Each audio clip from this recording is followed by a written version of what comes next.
Hello, everybody, and welcome to the Deadhead Cannabis Show. Jim Marty here, reporting from very warm mid-90s Fort Collins, Colorado today.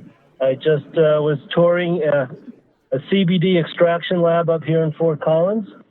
Larry, how you doing out there in Chicagoland? Jim, I'm doing just fine today. Everything is great in Chicago. We have beautiful weather.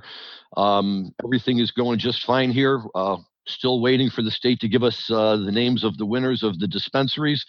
And surprisingly, I had a client over the weekend who got a deficiency notice, which is only troubling because it means it's at least another 10 days before the state can make an announcement.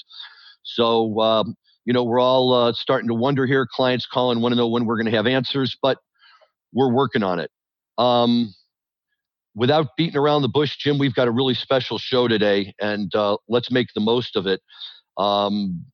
We've had a number of people on this show from time to time, people in the industry, people affiliated with the Grateful Dead, and even some people who kind of have a foot in both camps. But today we have a guest who really is special and may be truly unique in this regard with respect to both the command he has of what's going on in the cannabis industry, as well as his, and I know this firsthand, unbridled love for the Grateful Dead. He has started one of the most successful cannabis law firms in the country, if not the world. He has international scope both in his hemp practice and a very strong-based marijuana practice here in the United States. And I think is really looked at by a number of people as one of the leading people in the industry. And I'm would like to introduce then my colleague in the practice of law and a gentleman who is honest as any Denver man can be, Bob Hoban. Bob, thank you and welcome to the show today. It's a pleasure to be here, guys. It's been long overdue. I've been listening to what you guys have put together over time, and it's always entertaining, and really happy to be here. So thanks for having me. Absolutely. One of the questions, Bob, that I wanted to ask you right away is I know you get on shows and everybody wants to know when's marijuana going legal? What's the latest with CBD? And our listeners are always all interested in that. But you kind of provide us today with a kind of a unique opportunity, and that is one of the things that's always attracted me to your law firm and that got me interested with you in the first place was kind of the seamless way that you folded together both the practice of law for cannabis as well as your love for the Grateful Dead. And it really got me thinking. You've been so successful with it. In your opinion, how does the Grateful Dead resonate with today's business leaders? You've really made it a point in your practice to regularly reference the Grateful Dead lyrics and other things like that. And while it's a lot of fun, I sense that there's a real purpose behind it. And I was curious as to what kind of brought you down that road and what results you've seen. No, it's a great point. I mean, ultimately, the Grateful Dead lyrics mean so much more to Grateful Dead fans, I think, than other lyrics from other bands, because the catalog, the library is so darn diverse. When you go from a song like Shakedown Street to Terrapin Station, what the heck is that? I mean, how did that come out of the same band? When you think about those things, it talks about innovation, but it's also more about the experience. It's about the live shows. It's about the collaboration with people that really is the undercurrent. It's the common denominator between folks that are Grateful Dead fans and really focus on the lyrics. As it relates to business, I recognized many years ago that this space was getting hot, that the cannabis industry was something that was going to be extremely in need of legal counsel and consultants and advisors going forward, because it was something that was sprung from night into the sun. And all of a sudden, here we are years later, and there's a lot besides just the sage wisdom of the lyrics to look at as it translates to business. I mean, think about it. The Grateful Dead, they mastered improvisation. If you're not an improviser as a business owner, especially a small or medium-sized business owner, then you don't have a chance. The Grateful Dead demonstrate how you can live by your values, right? How did they succeed by doing good? As a law firm, you certainly have to have that integrity. You have to have those values. And the industry values are something that people in the industry ultimately follow and make sure that you are who you say you are. The Grateful Dead also pioneered customer service in a certain respect, or at least customer value. I mean, think about it. What exemplifies being loyal to their customers, their listeners, their fans, more than making all of the content free, getting to provide value to that customer, providing ticket services that circumvented, Ticketmaster Sure. and the like over the years. So there's a lot of things you can learn from the Grateful Dead as it relates to business. Those are just a handful of those things. And I'm curious, in your practice, have you had people respond specifically to that and take note of what you're doing? I get notes all the time. And by the way, I probably shouldn't say this, but there's a little game we play whenever I have a talk or whenever we're on a conference call, and it depends if there's some other Deadhead fans. You try to work lyrics into everything, and it's a game where you're awarded points. And the points really don't count, and they don't matter, and there's no objectivity around what points. But the bigger the stage, the higher profile the audience, the more points you get for working in tactfully and appropriately and subtly Grateful Dead lines. And people find them, and people that read what we put out as a law firm and that listen to our podcast, The Hoban Minute, they listen to it and they say, well, that was a great way to work that line in. Or, you talk about your work as advocacy, and you talk about your work out in the field, and you say something like, I spent a little time on the mountain, I spent a little time on the hill, meaning Capitol Hill. Like, people like those things, and it attracts them to you because it shows that there are layers to the person behind the business person, especially as lawyers, Larry. As lawyers, we get put in a box all too often. And if you look at people that use Grateful Dead lyrics that have high levels of success, it's not limited to lawyers, and it's not certainly limited to the Grateful Dead, but think of the great Bill Walton, as he narrates a basketball game and how he works lyrics into that. It's pretty profound. It puts a smile on your face, and it makes you appreciate that person's contribution much more. I agree. I do the same thing from time to time. One of my favorites when I'm negotiating a business deal is one man gathers what another man spills. Sure. I was just going to say that's a great line, and it's a great line to talk about the different uses of hemp. We always find that. What about the stalk that you leave in the field after you take the flowers and the CBD off of it?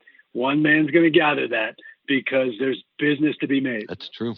That's very true. And back to Robert Hunter's lyrics, as I try to explain to non-deadheads, say it's like Shakespeare. It's poetry. 100%. Well, I think that's true. And we've talked about this, Jim, before, and Bob, you and I have had this conversation as well. But, the thing about that is that Robert Hunter's lyrics could stand alone. With or without the music, they stand alone as wonderful poetry. The fact that Garcia put Weir put such beautiful music to it as well, really just takes it to another level. But, my favorite line is, what would Fish be like if Trey Anastasio had Robert Hunter writing lyrics for him? That's right. I love Fish, great band, but the lyrics to Ripple versus say Susie Greenberg, no comparison. That's very, very true. That's very true. So, Bob, I'm curious. In your do you find that you're constantly bumping into other Deadheads along the way? So you find Deadheads in the strangest of places, perhaps. If you look at it right. Yeah, exactly. The things that occur to me is when I weave in a line. For example, we were talking to a group of investors recently, and the idea of you plant ice, you're going to harvest wind. That came out, and it came out naturally. And that's an important thing about using these lines. It's got to come up subtly and in context and be appropriate. It can't be pre-planned. Yes. So when you say that, and then somebody comes up to you afterwards and go, "Hey, I heard you're a big Grateful Dead fan." I said, "Well, didn't you happen to notice?"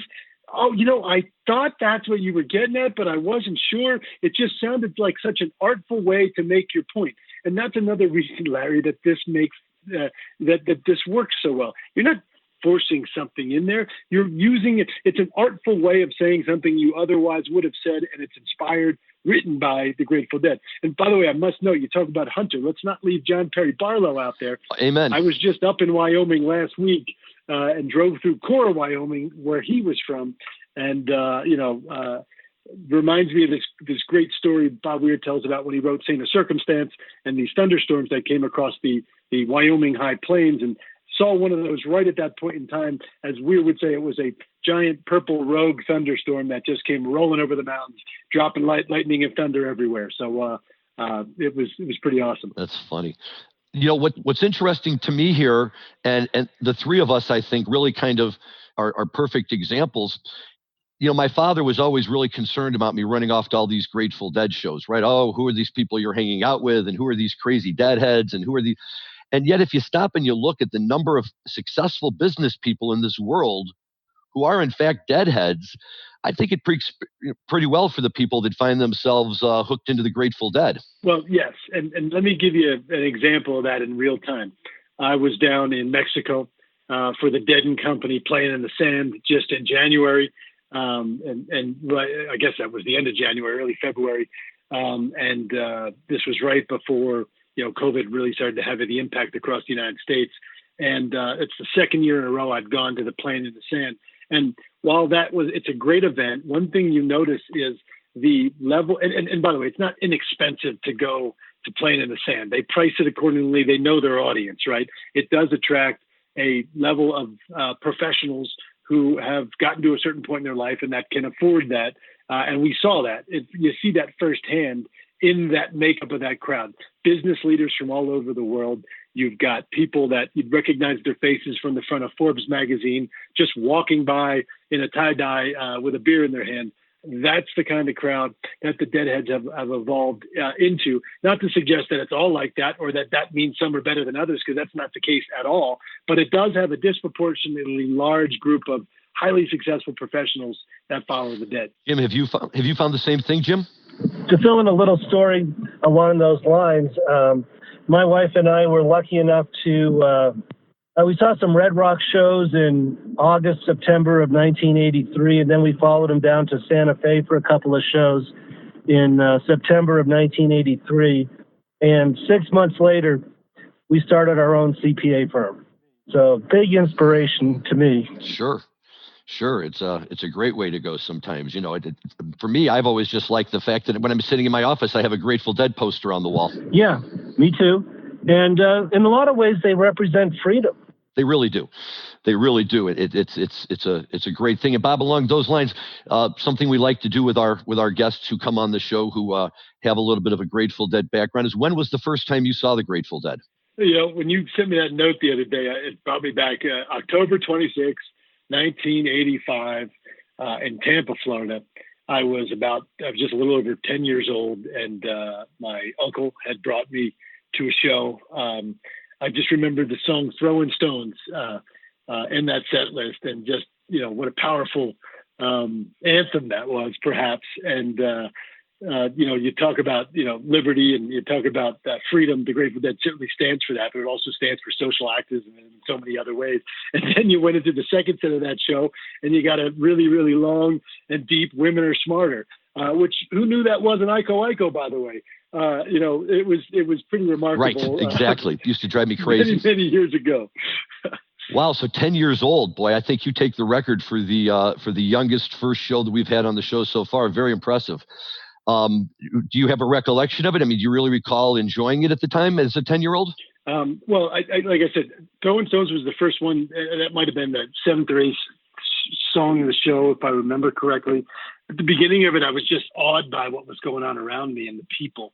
And then that was the song that sort of got me to go, oh, wow, I get it. Or at least I feel something now. And then, from that point forward, it was more about the music at that show, if I remember. But, even going back, I know you guys were talking about the Fare Thee Well shows the other day. The same thing I recognize as a 10-year-old is the same thing I recognize at the Fare Thee Well shows. When you look around that venue, whatever it might be, there were 10-year-olds, there were 78-year-olds, there was everywhere in between. There were people in wheelchairs, there were men, there were women, there were people of all shapes, sizes, and colors. And that is ultimately what the Grateful Dead shows were all about.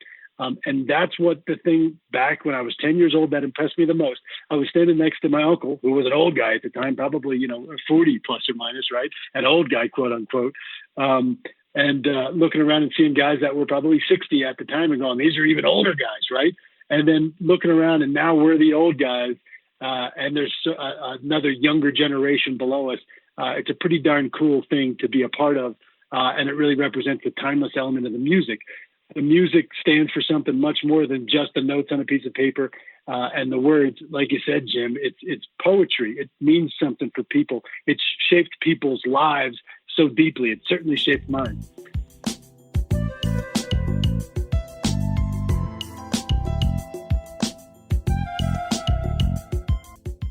So, Bob, what did you do before you started Hoban Law, and what inspired you? You talked a little bit at the top of the show to devote a law firm to the cannabis industry. That's a great question.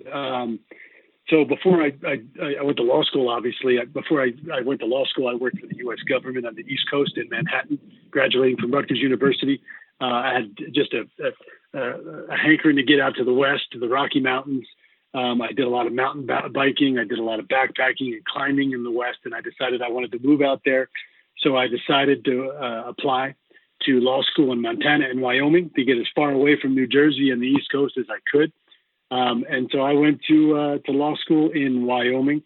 Ultimately, started to recognize that I probably would like to live in the Front Range in Denver rather than in Wyoming.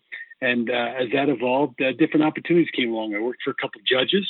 I worked for a federal court judge. I worked for a state court judge. Worked for a spinoff of a large firm in Denver that was called Davis, Graham & Stubbs. And then began to do commercial litigation at a pretty high level. Began to do a lot of property rights litigation. And I decided to start my own law firm in 2008. Incidentally, and the firm at that time was called Hoban and Fiola.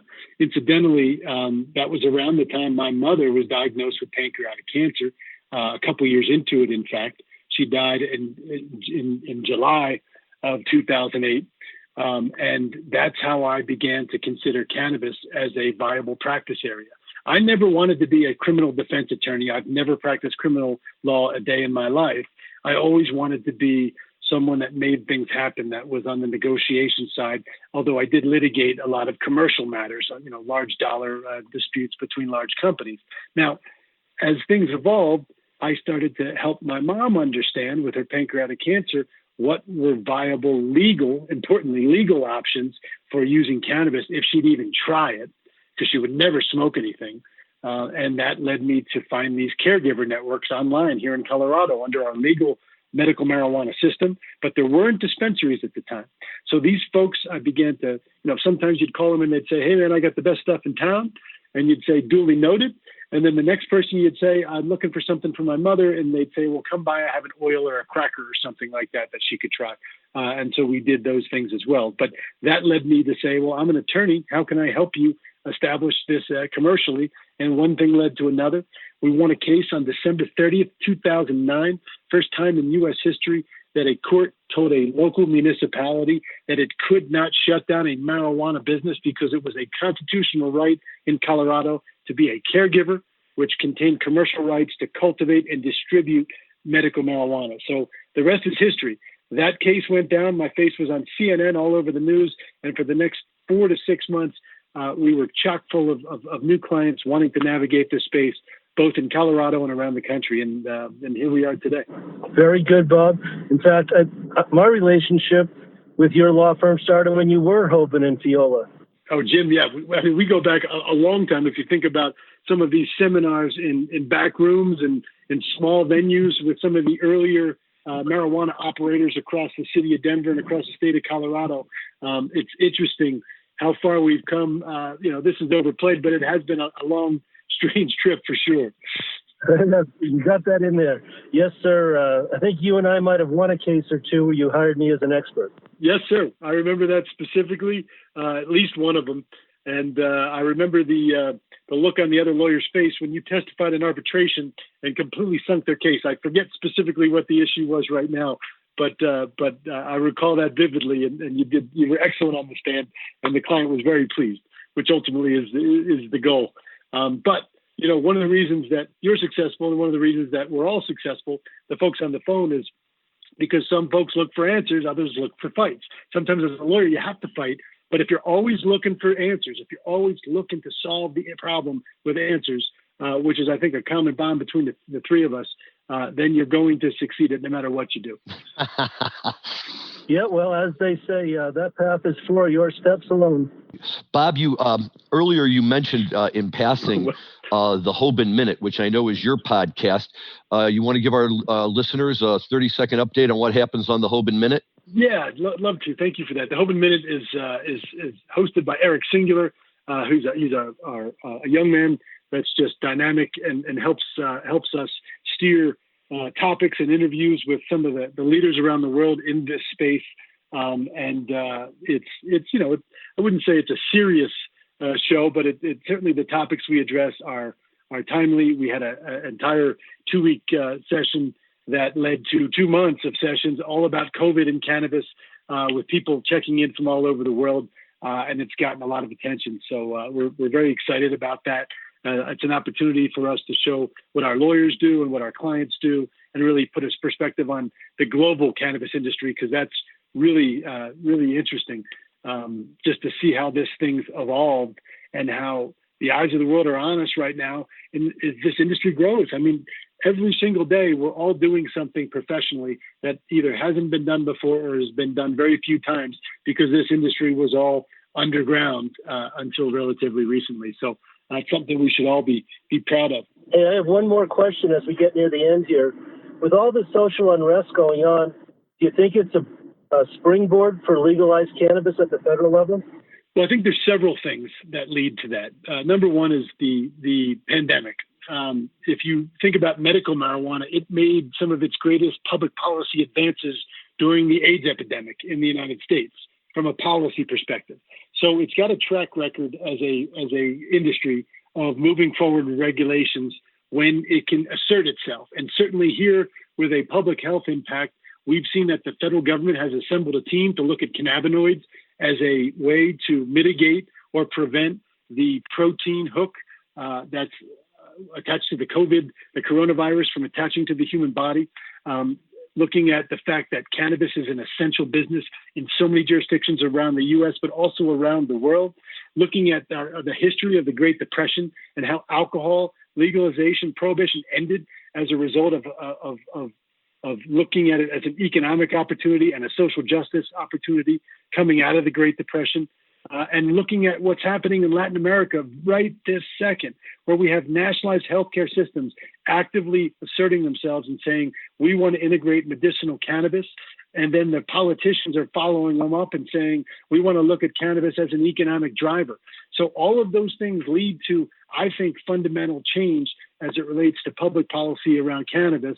And I think that the racial injustice that led to the prohibition of marijuana, as being highlighted by the racial injustices that we see in the protest subject matter today, those things are a dovetail. If the cannabis community can band together, come up with a cohesive plan, and these are all discussions that are underway, and we're part of those discussions, then we believe that we can assert ourselves as an industry, promote racial harmony, promote racial progress in terms of social impact, and also look at the legalization of cannabis, which again was made illegal due to reasons based and rooted in racial injustice and racism from the beginning. So what a greater symbol that we've achieved the social changes that we're hoping to achieve through these protests and through the unrest in America right now, by showing that cannabis legality and prohibition has been ended at the federal level. Now, there's an election in November. I don't know if you guys knew that, but there's an election in November, and it's basically, I don't want to say it, because I don't think this sits well with everybody, but I think we have to be honest with ourselves. It's a coin toss. Who's going to win this election in November? And Joe Biden has not been necessarily a friend to the cannabis industry as a thing. So we have to stay very much in tune and push the agenda from the Democrat administration or potential administration as to what they're going to do with cannabis. And, you know, your guess is as good as mine what a potential second term of a Trump administration would do.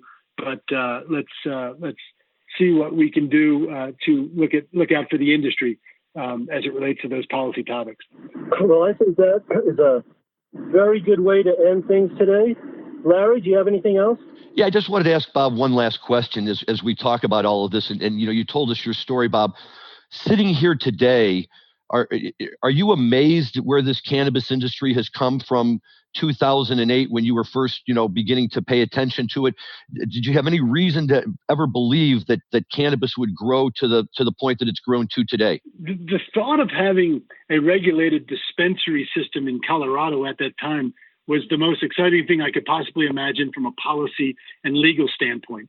And, remember, I also taught at the University of Denver, cannabis policy from 2011 to 2016. So being able to teach cannabis policy courses with a straight face and being able to look at a dispensary system, that was the most exciting thing that I could ever possibly imagine. And then CBD and the cannabinoids from industrial hemp happened at the federal level under these strange political times. And now it's a global industry. I could never have imagined that those things would have occurred and that those things would have, afforded me an opportunity to work with clients and to, just have some fun working in this industry, advancing pretty serious issues. But one thing I just want to mark as it relates to today, because I just read this article a couple of hours ago, but the Nassau Coliseum, by the way, gentlemen, the Nassau Coliseum looks like it's being closed down. It's in debt.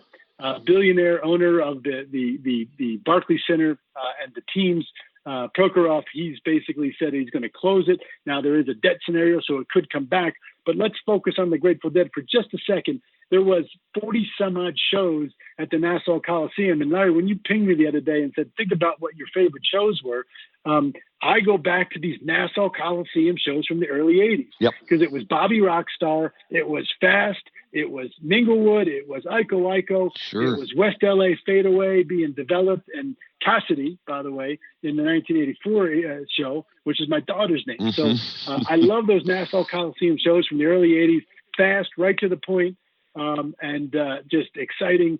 But we might not see the Nassau Coliseum anymore, even though Dead & Company's played there fairly recently. Well, you're right, and that's too bad because the other day my son called me and he said he was participating in some online thing where you had to identify a different song every day, and the theme was the other day a song from a band that you wish you had seen. And of course, for him, he wished he had seen the Grateful Dead, and he wanted to do Eyes of the World. And besides the fact that I love that my kid knew right away to go to Eyes of the World without me prompting him, he calls me up and he says, Dad, I need a good version of Eyes of the World. I'm like, Nassau Coliseum, Branford Marsalis on that alto sax. That's it. That's what you want to listen to. And you're right. Every time I think of the Nassau Coliseum, forget about the New York Islanders. I just think of Tremendous Dead shows. Tremendous Dead shows. Yes. Well, that's a good thing. And that also means that you're raising your children right, Larry. Well, that's I have to tell you, Bob, Jim and I have had this conversation because his kids are the same way. There's not a single album in my father's record collection that I would ever listen to, and he never had any interest in listening to what I listened to. And now my kids can't get enough of the Grateful Dead all of a sudden, and they love the fact that all this music I made them listen to for all these years, all of a sudden they say, wow, this is really good. We really like it a lot. And for me, the fact that I can share this kind of music and experience with my kids is what makes it most fun of all. Well, I think we've all raised our kids the right way. I've always taught them that there ain't no time to hate. That's right. That's right. Very true. True that. Absolutely. Bob, this has been great. We just can't thank you enough for taking the time to be on the show today. For our listeners out there, if you want to listen to the Hoban Minute, you can get a link to it by going to hoban.law, which is the firm's website, and there's all sorts of good information there about the firm and all the lawyers, but you can certainly get a link to Bob's podcast. I would strongly encourage people who have an interest in the cannabis industry and want to be up to speed with what's going on at the moment. That's a great place to learn about it, and you can count the number of dead references you hear. So, Bob, thank you so much for coming on our show today. No, it was my pleasure, guys. Thanks for having me, and I'm excited to listen and to keep listening to you guys as you debate these topics. And I love getting outside of the Grateful Dead a little bit as well when you talk about Fish and some other bands. So keep the good stuff coming, gentlemen. We will indeed. Well, again, thank you very much. And this is Jim Marty signing out from sunny and warm Fort Collins, Colorado. And this is Larry Mishkin saying goodbye. Thank you all for listening. Thank you to our guest, Bob Hoban from the Hoban Law Group.